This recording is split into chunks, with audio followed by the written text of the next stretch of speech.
I was elbow deep in the transmission of Mrs. Patterson's Ford Explorer when my attorney called. His voice carried that measured, almost clinical tone lawyers adopt when they're about to deliver news that will fundamentally alter your reality.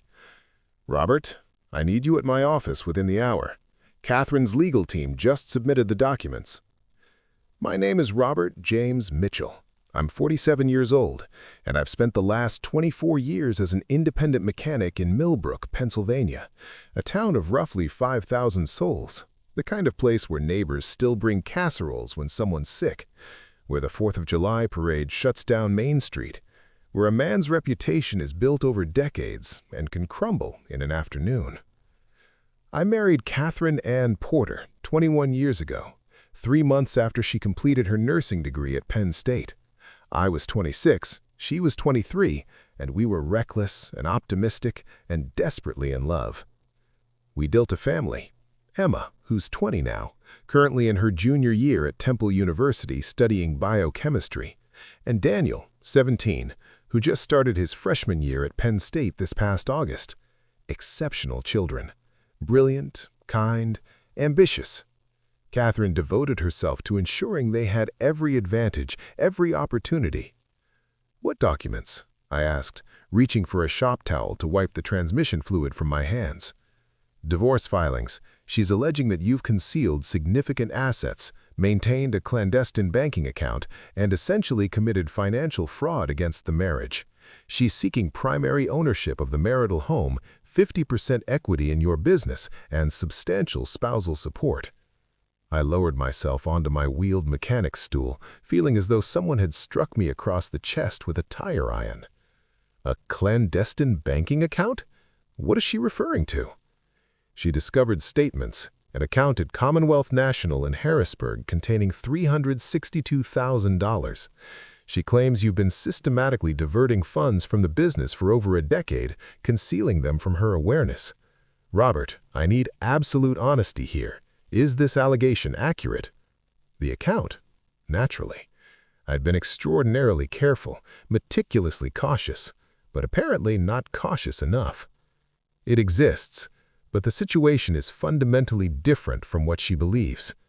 "Then you need to come downtown immediately and provide me with a complete explanation, because her attorney is constructing a narrative of financial betrayal, and family court judges have zero tolerance for that behavior." I closed the garage early, something I'd done perhaps 3 times in 2 decades. Mrs. Patterson understood, without extensive explanation. In Millbrook, everyone eventually learns everyone else's private matters. By tomorrow morning, the entire town would know that Catherine had initiated divorce proceedings. At Marcus Webb's law office, a meticulously restored Queen Anne on Jefferson Street, I settled into the leather chair across from his mahogany desk and attempted to articulate my position. The account is real, but I wasn't concealing it from Catherine in the manner she believes. I was protecting it for a specific purpose. Marcus reclined in his chair, fingers steepled beneath his chin. "Robert, you're going to need to provide substantially more detail than that." So I explained everything. Shared details I'd previously disclosed only to my accountant, information I'd kept private for the past 13 years. Operating a small-town automotive repair business isn't particularly lucrative. I maintain reasonable pricing because these are my neighbors, people I've known for decades. I charge $50 for basic oil changes, $220 for brake services, whatever seems fair for transmission repairs.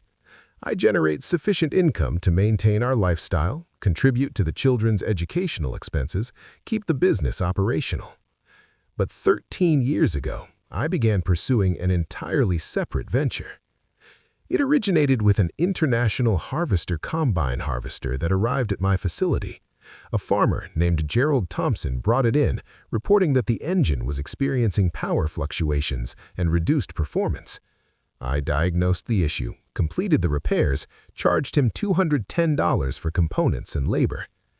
However, while working on that machine, I observed something significant. The fuel delivery system was fundamentally inefficient, utilizing outdated technology. I found myself contemplating it for weeks afterwards, visualizing potential improvements. Eventually, I began sketching preliminary designs in a spiral notebook I kept in my office. I'm not a degreed engineer, never attended university, but I comprehend engines at an intuitive level: fuel systems, combustion dynamics, mechanical efficiency. I'd been disassembling and rebuilding equipment since I was 13, apprenticing in my father's garage before he passed away from a heart attack when I was 19. I constructed an initial prototype in our detached garage. The project consumed 7 months, working late into the night after Catherine had gone to sleep. It was a reimagined fuel injection system that enhanced efficiency by approximately 22%, reduced harmful emissions, and could be manufactured at lower cost than conventional systems.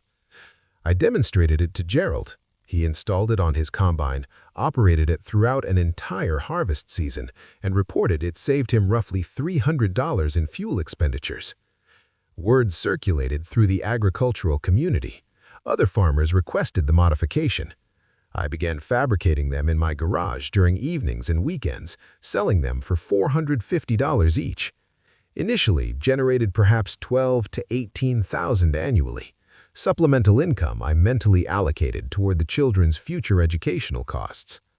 Then a regional sales representative from a major agricultural equipment manufacturer appeared at my garage.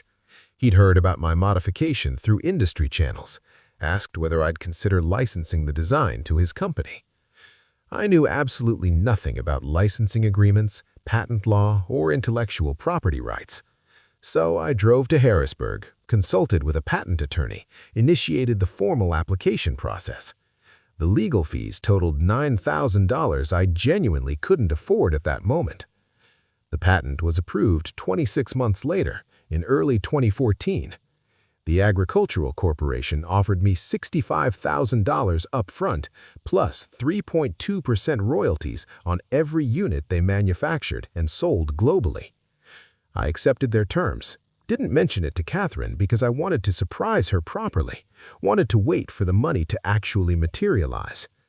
The initial royalty payment arrived 7 months later, $23,000. I deposited it into a new account at Commonwealth National in Harrisburg, separate and distinct from our joint checking account in Millbrook Community Bank. My intention was to tell Catherine soon, was planning an elaborate revelation, perhaps take her on that Mediterranean cruise we discussed for years, but could never quite afford. But then her father suffered a massive stroke. Catherine was devastated, spent 8 months traveling back and forth to Reading to help her mother manage his care and eventual hospice. She was physically and emotionally exhausted, grieving the gradual loss of the man who'd walked her in the aisle, barely maintaining her composure. I held our family together through that darkness, prepared meals, supervised homework, maintained the garage operation, ensured income continued flowing. And I remained silent about the patent, about the quarterly royalty payments that kept arriving like clockwork. By 2016, the account contained $138,000. I'd been utilizing portions of it quietly, strategically, paid for Emma's orthodontic work without explaining the funding source, told Catherine I'd had an exceptionally profitable quarter, covered Daniel's travel hockey league expenses, his tournament registrations, replaced our aging HVAC system when it failed in a January cold snap, told Catherine I'd negotiated favorable payment terms. She never questioned any of it. Why would she? We'd been married for over a decade. She trusted me implicitly and completely. But the reality was that I no longer understood how to broach the subject. Too much time had elapsed. It would appear that I'd been deliberately concealing it, even though that hadn't been my original intention. I'd simply been waiting for the appropriate moment, and the appropriate moment never materialized. The royalty payments continued arriving. The Agricultural Corporation expanded their international distribution networks. By 2019, I had $264,000 in that account. By 2023, $362,000. I'd begun conceptualizing it as the children's inheritance, capital they'd receive after my death, money that would provide security, create opportunities I never had access to. I even drafted a formal will, filed it with Marcus, explicitly specifying that the account would be equally divided between Emma and Daniel. I never spent any of it on personal luxuries, didn't purchase a new truck, didn't take expensive vacations, didn't do anything that might trigger Catherine's suspicion or curiosity. I simply allowed it to accumulate, growing through compound interest, waiting for its eventual purpose. And now Catherine had discovered it, and she believed I'd been systematically stealing from her for over a decade. Marcus listened to my complete explanation without interruption. When I finished, he removed his glasses and massaged his temples as though experiencing a severe headache. "Robert, explain to me why you didn't simply tell her at any point during 13 years. Initially, I was waiting for the optimal moment. Then it evolved into this situation I couldn't determine how to address. The longer I waited, the more impossible it seemed to explain. You understand how this appears from a legal perspective, correct? Clandestine account, hundreds of thousands of dollars exclusively in your name. Her attorney is going to absolutely destroy you in court." "But it's my intellectual property, my invention. I earned that money through my own innovation." "Doesn't matter under Pennsylvania law. You're married. Pennsylvania follows equitable distribution principles. Even separate property can be divided if the court determines it's fair. And Robert, you concealing this money for 13 years doesn't remotely look fair to any judge." "I wasn't concealing it for nefarious purposes. I was preserving it for our children's futures." "Then why not establish a formal 529 education fund? Why not inform Catherine? Why the secret account in another city?" I didn't have a satisfactory answer, because the truth was complicated and messy and made me appear guilty even though I hadn't committed any actual wrongdoing except maintaining silence. "How did she discover it?" I asked. Marcus extracted a document from his briefcase. "According to her filing, she was searching for last year's tax documents in your office at the garage, found old bank statements you'd kept in a file cabinet drawer, statements showing deposits, balance growth, the complete financial history." My office. I kept that drawer locked habitually, but Catherine possessed a key. I'd given it to her years earlier in case she ever needed access to the facility when I wasn't present. "When did this discovery occur?" 3 weeks ago. She's been strategizing since then, retained an attorney, organized her documentation, and filed this morning. 3 weeks. For 3 weeks, Catherine had known about the account and hadn't mentioned a single word. Just smiled for breakfast, asked about my workday, acted as though everything was perfectly normal, while simultaneously planning to divorce me. I need to speak with her directly. I strongly advise against that. Anything you communicate can be introduced as evidence. Let me contact her attorney, see if we can negotiate a settlement. But I wasn't thinking about court procedures or legal negotiations. I was thinking about my wife of 21 years, the woman I'd built an entire life with, who now believed I was a liar and a fraud. I drove home. Our house is a 3-bedroom colonial revival on Sycamore Street, constructed in 1958, with a wraparound porch and a massive oak tree in the front yard that predates the house itself. We'd purchased it when Emma was born, renovated it gradually over the years, transformed it into our sanctuary. Catherine's Subaru was in the driveway. I found her in the kitchen preparing dinner as though it was any ordinary Wednesday evening. "You filed for divorce," I said. She didn't turn around, just continued slicing vegetables with methodical precision. "Yes." "Without discussing it with me first." "What was there to discuss? You've been lying to me for 13 years, Robert, hiding substantial assets, allowing me to believe we were living paycheck to paycheck while you had over $1/3 concealed in another city."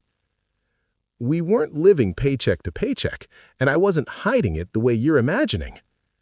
She turned then, and her eyes contained a coldness I'd never seen before. "Then explain it to me.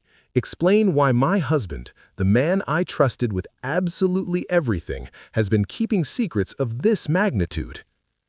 So I told her everything, the identical story I'd told Marcus. The patent, the royalties, the timing that never seemed appropriate, the account that was always intended for the children. She listened without interrupting. When she finished, she set down her knife with deliberate care. "You expect me to believe that? That you simply forgot to mention you invented something worth hundreds of thousands of dollars?" "I didn't forget. I was waiting for the right moment to tell you properly." 13 years, Robert. 13 years of right moments. Christmas mornings, anniversaries, birthdays, summer evenings when we sat on the porch discussing finances and the children's college expenses and our retirement plans. You had 13 years of opportunities. Your father died. You were depressed for months. The children were struggling emotionally. How exactly was I supposed to bring it up? How about when the first payment arrived? How about when you filed the patent application? How about literally any moment during the past 13 years when you could have said, "Catherine, I invented something significant and our financial situation is going to improve substantially"? Her voice fractured on those final words. She wasn't primarily angry. She was profoundly hurt. You allowed me to believe we were barely managing financially. I accepted additional shifts at the hospital, worked weekends and holidays, missed Emma's science fairs and Daniel's hockey championships because we needed my income. And the entire time, you had $362,000 sitting in a bank account I didn't know existed. Catherine worked as a registered nurse at Millbrook Medical Center, had for 19 years. She worked exhausting 12-hour shifts, came home depleted, sometimes worked double shifts when they were short-staffed. I paid for numerous things, the orthodontics, the hockey expenses, the HVAC system, with money you didn't tell me about, money you allowed me to believe came from the garage. You let me work myself into exhaustion while you sat on a fortune. It wasn't a fortune for us, it was the children's future security. It was our future, Robert, our money, our marriage, our partnership, and you excluded me completely. I didn't know how to respond, because she was absolutely correct. I should have told her immediately, should have been honest from the beginning. I'm profoundly sorry. Sorry doesn't repair this. Sorry doesn't restore 13 years of trust. She picked up her knife again. My attorney says I'm legally entitled to half of it, plus the house, plus spousal support since I can prove you concealed substantial income. You want to take everything we've built? You want what's equitable, what I would have had if you'd been honest from the start. I left the kitchen, went upstairs to our bedroom, packed a duffel bag with essentials. Catherine didn't attempt to stop me. I drove to a Hampton Inn on the edge of town, checked in and sat on the bed staring at the television without turning it on. My phone rang around 11 p.m. It was Emma. "Dad, what the hell is happening? Mom says you're getting divorced." "It's extremely complicated, sweetheart. She says you've been hiding money from her, that you have some secret account with hundreds of thousands of dollars. Is that accurate?" I explained it comprehensively. The patent, the royalties, the timing issues, all of it. Emma was silent for an extended period. "Dad, that money was supposed to be for me and Daniel, right?" "Yes, for your futures, when you graduated, when you got married, when you needed it to start your lives." "But you didn't tell Mom." "No." "Why not?" "Because I'm apparently an idiot who doesn't know how to have difficult conversations with the person I love most." She laughed softly, but it was sad. "Dad, you need to fix this. Mom's really hurt, not just angry." "I know. I'm not certain I can." Over the subsequent 2 weeks, Catherine's attorney made their demands explicit and unambiguous. She wanted $181,000, precisely half the account balance. She wanted primary ownership of the house. She wanted $2,500 monthly in spousal support for 6 years. Marcus said we should fight aggressively, said I had a strong case for keeping the patent money as separate property since it derived from my personal invention, not marital earnings. But I didn't want to fight. Didn't want to drag Catherine through contentious court proceedings. Didn't want to inflict more pain than I already had. So I developed an alternative proposal. I arranged to meet Catherine at a coffee shop downtown, neutral territory. She looked exhausted, like she hadn't slept properly in weeks. "I want to show you something," I said. I pulled out a leather portfolio. Inside were documents I'd prepared with Marcus's assistance. "This is the complete patent documentation. This is the licensing agreement. These are all the royalty statements from the past 13 years. This is verification of every single deposit into that account, with dates and amounts." She examined them carefully, her expression unreadable. "And this," I extracted another document, "is a trust. I established it yesterday. It places the entire $362,000 in an irrevocable trust for Emma and Daniel. Neither of us can access it. When they graduate college, they each receive half. If something happens to me, they receive everything immediately." Catherine looked up slowly. "Why are you showing me this?" "Because you were completely right. It was never my money to hide or control unilaterally. It was our family's money, and I should have told you from the moment that first check arrived. I should have trusted you with it, trusted your judgment, trusted our partnership." "So you're just giving it away?" "I'm giving it to our children, where it should have been designated from the start. You want the house? Take it. You want spousal support? We can negotiate that reasonably. But this money, this account, it was never meant for us to spend. It was meant for them." She was crying now, silently. "Robert, I don't want your money. I never did. I just wanted you to be honest with me, to treat me like an equal partner." "I know, and I'm sorry I failed at that. I'm sorry I made you work extra shifts. I'm sorry I made you believe we were struggling. I'm sorry I kept this secret so long that it became a fundamental lie. Why didn't you just tell me? Even after years had passed, why didn't you just sit me down and explain everything?" "Because I was embarrassed by my own cowardice. Because the longer I waited, the more it seemed like betrayal. Because I'm better with engines than I am with people, better with machines than emotions." She laughed through her tears. "That's undeniably true. You've always been better with engines." We sat there for a long time, not speaking. Just two people who'd loved each other for over 20 decades, trying to determine if that love was sufficient to repair what had broken. "I don't want a divorce," she said finally. "Neither do I." "But I don't know if I can trust you again. Not immediately, maybe not for a long time." "I understand completely, and I'll do whatever it takes, however long it takes, to earn that trust back." She nodded slowly. "We should probably pursue marriage counseling or something similar." "Yeah, definitely. And Robert, no more secrets.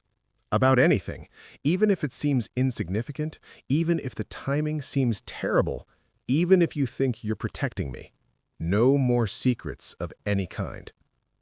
"No more secrets," I agreed. "I promise you that." We didn't get divorced. Catherine withdrew the filing 3 days later. We began seeing a marriage counselor in Reading, making the drive every Tuesday evening. It was uncomfortable initially, painful, excavating years of accumulated resentment and hurt and miscommunication. But gradually, incrementally, things improved. I showed Catherine absolutely everything about the patent, the licensing agreement, the ongoing royalty payments. I added her name to the account, made it joint, made it genuinely ours. She reduced her hours at the hospital, started attending Emma's university events again, Daniel's hockey games. We started communicating more authentically, really talking about money and fears and hopes and the future. The trust remained in place. Emma and Daniel would receive the money when they graduated. It was their inheritance, their future, exactly as I'd always intended. But now Catherine knew about it. Now it wasn't a secret corroding our marriage from within. Now it was something we'd built together, even if I'd built it stupidly and secretively at first. 7 months after she filed for divorce, we renewed our vows. Small ceremony, just immediate family, in our backyard under that ancient oak tree. Emma and Daniel stood with us. Catherine's sister traveled from Pittsburgh. My brother drove in from Cleveland. And I promised her again, in front of everyone who mattered, no more secrets. No matter how small, no matter how complicated, no matter how terrible the timing seemed. Because I'd learned something crucial about marriage and trust. Trust isn't about protecting people from difficult truths or making unilateral decisions for their own good. It's about believing your partner can handle those truths. It's about giving them the opportunity to decide for themselves, to be your equal partner in every sense. I'd spent 13 years thinking I was protecting Catherine, thinking I was building something wonderful for our family. But all I'd really done was construct a wall between us, one royalty check at a time, one small deception at a time. The patent expired 8 months ago. The royalties have declined significantly, perhaps $8,000 annually now. But the trust is fully funded. Emma graduated last May, received her half. She used it as a down payment on a condominium in Philadelphia, near her graduate school. Daniel graduates next year. He'll probably use his half to start a business, possibly his own automotive shop. And Catherine and I are still here, still in Millbrook, still in that house on Sycamore Street, still working, still building a life together, still learning how to be married after 2 decades. Only now we're building it honestly and transparently. No more secrets.